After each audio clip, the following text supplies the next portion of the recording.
Je présente cette installation sonore sous l'étiquette Zone Libre,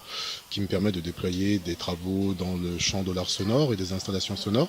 Et dans le cadre de la Semaine du Son, qui est une manifestation nationale voire internationale depuis plusieurs années, je propose cet éclat sonore, cinéma pour les oreilles, pour sensibiliser le grand public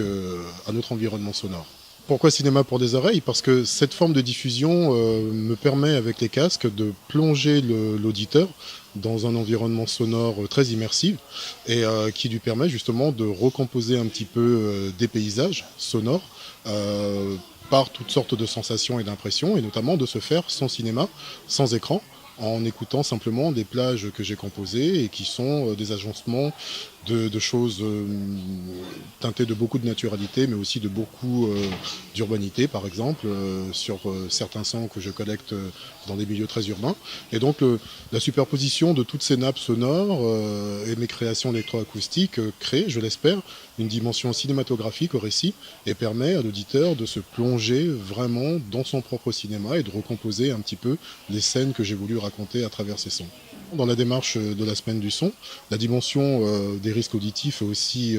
une démarche très importante, et cette démarche repose sur plusieurs piliers qui sont les piliers fondateurs de la Semaine du Son,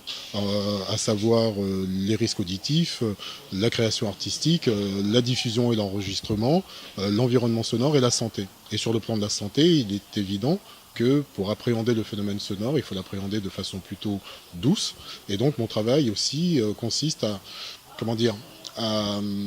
à proposer au public une écoute au casque pour justement mesurer le niveau d'intensité qu'il peut y avoir entre l'intérieur et l'extérieur, et aussi de pouvoir percevoir certains sons qu'on ne perçoit pas à oreille nue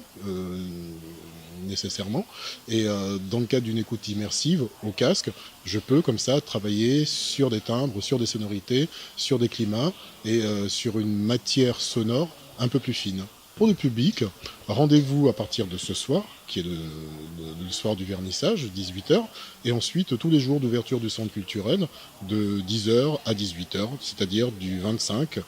janvier au 2 février.